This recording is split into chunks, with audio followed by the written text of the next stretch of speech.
이스라엘에 인애가 없으므로 망하게 된다라는 사실을 전했던 어제 본문 말씀에 이어서 오늘 호세아 선지자는 오늘 본문의 말씀에서는 이스라엘이 하나님을 등지고 세상과 짝함으로 이 많은 죄악 가운데 망하는 길로 치닫게 되었다 하는 사실을 밝히고 있는 것을 보게 됩니다. 이스라엘은요, 하나님의 백성이라 하는 이름은 가졌으나 그 이름에 합당한 삶은 살지 못했기 때문에 하늘의 은혜와 복을 누리며 살아가는 것이 아니라 오늘 보니까 오히려 고통과 절망 가운데 패망의 길로 점점 치닫고 있는 이스라엘 백성들의 모습을 오늘 우리가 쭉 읽어보았습니다. 오늘 본문에 죄악과 무지로 인하여 망하는 길로 나아가고 있는 이스라엘 모습을 보다 더 자세하게 지금 기록하고 있는데, 오늘 이러한 이스라엘 백성들의 모습을 살펴보면서 우리가 우리 삶에, 우리 신앙의 영적인 타산지석으로 삼는 은혜가 있게 되기를 원합니다. 첫 번째는요, 이스라엘은 노골적인 죄악으로 인해서 지금 망하는 길로 나아가고 있다라고 말씀하고 있습니다. 1절의 말씀을 함께 읽어보겠습니다. 1절 시작. 내가 이스라엘을 치료하려 할 때에 에브라임의 죄와 사마리아의 악이 드러나도다. 그들은 거짓을 행하며 안으로 들어가 도둑질하고 밖으로 떼지어 노략질하며. 여기 보니까 하나님의 말씀을 지켜 행함으로 말미암아 들어가도 복을 받고 나가도 복을 받는 것이 아니라 거짓을 행하는 가운데 안으로 들어가도 밖으로 나와도 도둑질하며 노략질하며 죄악 가운데 있는 이스라엘 백성들의 모습을 보게 됩니다. 여러분, 환자의 상태를 정확히 파악하고 그에 따른 확실한 치료법을 제시할 수 있는 것이 명의이지요. 하나님께서는 이스라엘 백성들이 지금 어떤 영적인 중병을 앓고 있고 그러한 중병을 치료하기 위해서는 어떤 처방이 요구되는지를 정확히 알고 계셨어요. 그래서 하나님은 수많은 선지자를 중병을 앓고 있는 이스라엘 백성들에게 보내셔서 그들의 죄악이 무엇인지, 부패가 무엇인지, 중병이 무엇인지 고발하시는 가운데 죄악된 길에서 돌이켜 나에게로 돌아오라, 힘써 여호와를 알라, 회개하기를 촉구하셨음에도 불구하고 이스라엘 백성들은 이러한 하나님의 바람과는 전혀 달리 은밀한 죄는 물론이거니와 오늘 본문에 보면 아예 노골적으로 범죄하는 가운데 그 양심이 이제는 무디어질 대로 무디어져서 가책이나 주저함 없이 수많은 죄악을 하나님 앞에서 행하고 있는 이스라엘 백성들의 모습을 보게 되는 거예요. 2절의 말씀을 함께 읽어보실까요? 2절 시작. 내가 모든 악을 기억하였음을 그들이 마음에 생각하지 아니하거니와 이제 그들의 행위가 그들을 애워싸고 내 얼굴 앞에 있도다. 그들의 수많은 악이 지금 하나님 얼굴 앞에 지금 계속해서 보이고 있다는 거예요. 특히 3절로 5절의 말씀을 보면 백성에게 본을 보여야 할 이 지도자들이 의를 행치 아니하고 불법과 탐욕 가운데 심취해 있었고요. 일반 백성들도 악과 거짓으로 그러한 지도자들에게 탁 옆에 붙어서 아부를 하고 있는 일반 백성들의 모습을 또한 우리가 보게 되는 거예요. 그러니까 지금 이스라엘은요, 지도자들도 일반 백성들도 모두가 죄와 부패로 만연해 있는 것을 우리가 보게 되더라는 것이죠.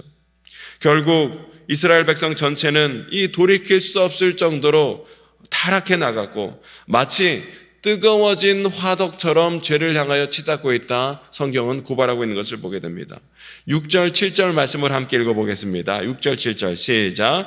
그들이 가까이 올 때에 그들의 마음은 간구하여 화덕 같으니 그들의 분노는 밤새도록 자고 아침에 피우는 불꽃 같도다. 그들이 다 화덕같이 뜨거워져서 그 재판장들을 삼키며 그들의 왕들을 다 엎드러지게 하며 그들 중에는 내게 부르짖는 자가 하나도 없도다. 여기 보니까 이스라엘 백성들은 마치 뜨거워진 화덕같이 맹렬히 이 죄악을 향하여 치닫는 삶을 살아가고 있었고 그러므로 마침내 멸망의 길로 나아가게 되었다라는 거예요. 이것을 단적으로 보여준 예가 무엇이냐면 당시 북이스라엘 왕조 가운데 수많은 찬탈이 계속해서 일어나는 거예요. 스가랴 왕 이후 30년 동안 이스라엘 백성들은요, 무려 6명의 왕이 바뀌는 혼란을 거듭했는데 그 가운데서도 4번의 반역과 찬탈이 계속 일어나는 거예요. 그러니까 신하가 왕을 죽이고 자기가 왕이 되고 그리고 그 옆에 있던 신하가 또 그 왕을 죽이고 자기가 왕이 되고, 또 신하가 또 왕을 죽이고 자기가 왕이 되고, 또 그 신하가 왕을 죽이고 자기가 왕이 되고, 이 아주 극심한 정치적 혼란, 참극을 이스라엘 백성들 가운데 행해져 있는 것을 보게 되더라는 것이죠. 이처럼 북이스라엘은 국가 지도자들도 일반 백성들도 모두가 노골적인 제약으로 인해 점차 멸망의 길로 치닫고 있다라고 지금 성경은 고발하고 있는 것을 보게 됩니다. 이 시간 간절히 기도하기는 오늘 저와 여러분들은 이 호세아 당시 이스라엘 백성들처럼 그저 세상의 정욕과 탐욕으로 그저 뜨거워진 화덕과 같이 죄악을 향하여 치닫는 그런 존재가 아니라 우리는 무엇으로 우리의 마음이 뜨거워져야 되겠습니까? 사도 바울과 같이 오직 예수 그리스도의 십자가 복음으로 하나님 나라에 대한 열정으로 뜨거워져서 주님께로 치닫는 거룩한 삶을 살아가는 저와 여러분 모두가 될 수 있게 되시기를 주님의 이름으로 축원합니다. 이스라엘 백성들은 노골적인 이 죄악으로 인하여 멸망의 길로 치닫고 있었다라는 거예요. 두 번째로 이스라엘 백성들은요, 하나님을 등지고 저버림으로 망하는 길로 나아가고 있었다는 것이에요. 이스라엘 백성들은요, 하나님의 백성 아니겠습니까?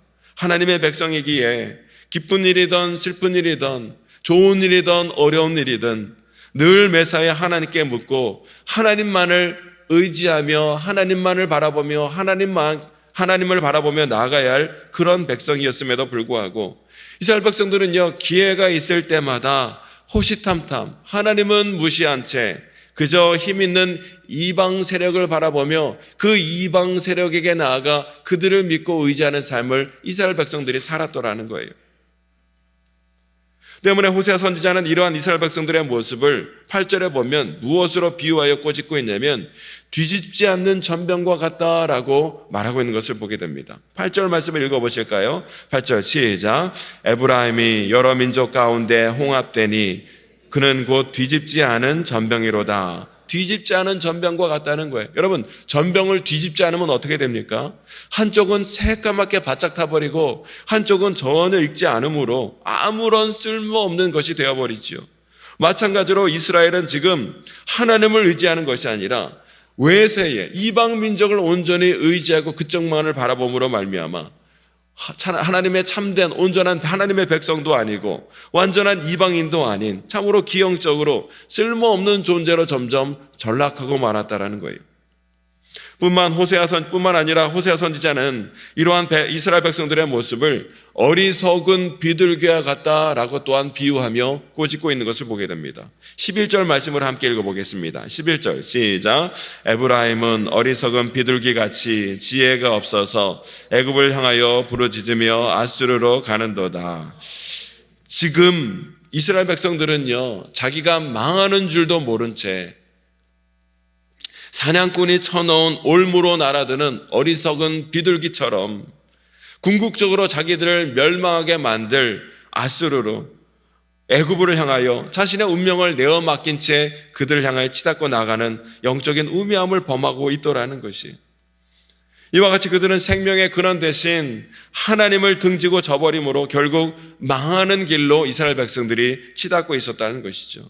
당시 이스라엘 백성들은요, 정말 무분별하게 이방 민족과 빈번한 접촉을 가졌어요. 이스라엘 백성들은 하나님의 백성이기 때문에 하나님만을 바라보며 하나님께 나아가며 하나님께 묻고 하나님만을 온전히 신뢰하는 가운데 주님께 나가야 했음에도 불구하고 주변에 힘 있는 나라 민족들을 기웃거리며 거기로 늘 무분별하게 빈번한 접촉을 하기 위해 나아갔더라는 것이죠. 이 결과 어떻게 됩니까? 하나님을 향한 순수한 여호와 신앙은 다 변질된 채 이방의 온갖 잡다한 우상 숭배 사상들로 퇴색하고 나라 전체가 혼탁해지고 말았다는 거예요. 하나님은 우상 숭배를 가장 미워하시고 순전하지 못한 신앙을 가장 싫어하시기 때문에 이스라엘 백성들은 심판의 날에 결국 패망할 수밖에 없었다라는 것이죠. 오늘 우리는 이 말씀을 통하여 오늘 나의 모습을 되돌아보길 원해요. 오늘 나의 신앙이, 나의 삶이 뒤집지 않은 전병과 같은 모습은 없는지, 차갑지도 뜨겁지도 않은 이도 저도 아닌 뒤집지 않은 전병과 같은 모습은 없는지, 그리고 어리석은 비둘기같이 주님께로 날아가는 것이 아니라 나를 올가매고 나를 멸망시킬 세상을 향하여 날아가는 어리석은 비둘기 같은 모습은 없는지 오늘 우리가 한번 우리의 모습을 되돌아보아야 할 일이라는 거예요. 하나님의 백성은 오직 하나님만을 바라보며 하나님께로 나아가야 함에도 불구하고 이스라엘 백성들은 지금 세상의 가치와 혼탁해 있는 가운데 자기를 멸망시키는 세상을 향하여 나아가는 어리석은 모습을 보이고 있었다라는 거예요. 그리고 세 번째로 이스라엘 백성들은 영적인 무지로 인하여 망하는 길로 나가게 되었다라고 오늘 말씀하고 있습니다. 14절의 말씀을 함께 읽어보겠습니다. 14절 시작. 성심으로 나를 부르지 아니하였으며 오직 침상에서 슬피 부르짖으며 곡식과 새 포도주로 말미암아 모이며 나를 거역하는도다. 아멘. 이스라엘 백성들은요, 고난이 임하고 고통이 있을 때, 어려움이 있을 때 잠깐 침상에서 슬피 울며 부르짖으며 괴로워하긴 했으나 정작 모든 문제를 근원적으로 해결해 주실 수 있는 여호와 하나님께 그 모든 것을 맡기며 엎드리진 않았다는 거예요. 그들은 육신의 궁핍함, 삶의 문제를 해결함 받기 위하여 모여들기는 하였지만 정작 곡식과 새 포도주의 문제가 해결되면은 그 곡식과 새 포도를 주시는 하나님께는 전혀 관심을 두지 않는 영적인 우매함이 그들에게 있었다는 것이죠. 사실 이스라엘 백성들은 역사적으로 보면 숱한 역사의 삶의 가운데 위기 가운데 하나님의 도우심과 역사로 말미암아 대적을 물리치고 평안의 세월을 보냈던 때가 너무나 많이 있었지요. 이런 기가 막힌 역사와 경험이 자신들에게 있었음에도 불구하고 그들은 하나님의 주권을 전혀 인정하지도 않고 그저 자기의 고집과 자기의 교만과 자기의 삶의 방법으로 일관했다는 것이 15절에 이렇게 말씀하고 있습니다. 15절 함께 읽겠습니다. 시작. 내가 그들 팔을 연습시켜 힘있게 하였으나 그들은 내게 대하여 악을 꾀하는도다. 내가 그들의 팔을 연습시켜 힘있게 하여 대적을 물리치고 평탄의 세월을 주었으나 오히려 하나님 앞에 악을 행할 뿐이라는 거예요. 뿐만 아니라 그들은 16절에 이렇게 말씀하고 있습니다. 16절 말씀 함께 했습니다. 시작. 그들은 돌아오나 높으신 자에게로 돌아오지 아니하니 속이는 활과 같으며 그들의 지도자들은 그 혀의 거친 말로 말미암아 칼에 엎드러지리니 이것이 애굽 땅에서 조롱거리가 되리라. 아멘. 그들은 이스라엘 백성들은 지금 속이는 활과 같은 존재라는 거예요. 속이는 활. 무슨 말씀입니까? 활은 목표를 향하여 정확히 날아가야 되지 않겠습니까? 활은 자기의 목표, 관역인 하나님을 향하여 정확히 날아가야 함에도 불구하고 전혀 엉뚱한 곳으로 날아가는 속이는 활이라는 거예요. 우상숭배, 이방민족, 죄악 등으로 향하여 나가는 속이는 화살과 같다라고 말씀하고 있어요. 이처럼 생명과 복의 근원이신 하나님과의 바른 관계를 상실한 채 영적 무주에 휩싸여 육체의 소욕에 쌓여 행하는 자에게는 허무와 수치와 멸망에 임하게 되리라는 것을 오늘 본문이 세 번째로 말씀하고 있습니다. 여러분, 이와 같이 이스라엘 백성들은요, 지금 노골적인 죄악, 하나님을 등지는 행위, 그리고 영적인 무지로 인하여 지금 멸망의 길로 치닫고 있는 것을 호세아 선지자가 지금 고발하고 있는 거예요. 오늘 우리는 이 본문에 나타난 이스라엘 백성들의 이 패망의 길로 향하는 안타까운 모습을 보며 우리가 함께 영적인 타산지석으로 삼을 수 있어야 한다는 것이, 어떠한 자들이 하나님 앞에서 망하는 길로 나가게 되는 것인지 오늘 우리가 말씀을 통하여 주의 깊게 살펴보는 가운데 우리는 결코 이 전체를 밟지 않아야 되리라는 것이죠. 이 시간 간절히 바라기는 하나님께서 오늘 저와 여러분들에게 은혜와 특별히 성령으로 충만하게 채워주심으로 말미암아 우리가 패망의 길로 나간 이스라엘 백성과 같은 삶을 살아가는 것이 아니라 끝까지 여호와 하나님 한 분만을 바라보며 주님만을 신뢰하며 하나님만을 섬기며 나아가는 가운데 하나님께서 하늘의 문을 활짝 여시고 보르시는 은혜와 성령의 충만함이 오늘 저와 여러분의 삶 가운데 함께 하시기를 주님의 이름으로 축원합니다. 우리가 이 망하는 길로 가지 않기 위해서는 길을 올바르게 들어서야 한다는 거예요. 생명의 길로, 은혜의 길로 우리가 나아가는 그 길로 들어서야 할 터인데 이 길이 무엇입니까?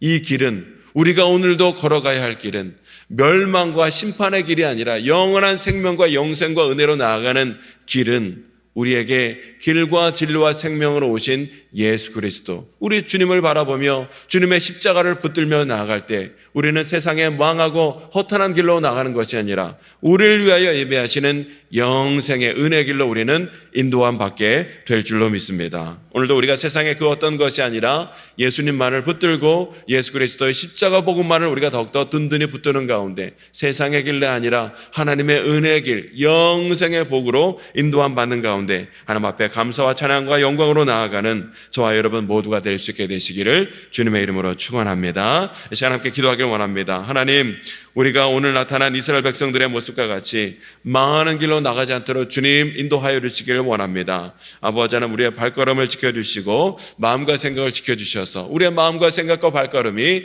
세상의 허탄한 것에 망하는 길로 인도함 받는 것이 아니라 영생을 얻는 하나님의 우리를 위해 예배하신 은혜 길로 인도함 받을 수 있도록 인도해 주시되, 그러게 하여 주님을 더욱더 붙들기를 원합니다. 주님의 십자가만을 더욱더 붙들고 주님의 복음대로 살아감으로 말미암아 우리를 위하여 놓아주신 그 영생, 진리와 길과 생명의 길로 인도함 받을 수 있도록 인도해 주시고, 오늘도 주님과 동행하는 가운데 하늘의 기쁨과 소망을 누릴 수 있도록 아버지 은혜와 믿음을 주님 더하여 주옵소서. 우리 말씀을 기억하며 기도하시고 우리의 모든 삶의 제목을 주님께 간절히 맡기며 기도하는 이 시간이 되길 원합니다. 우리 주여 세 번 외치시고 함께 기도하겠습니다. 주여.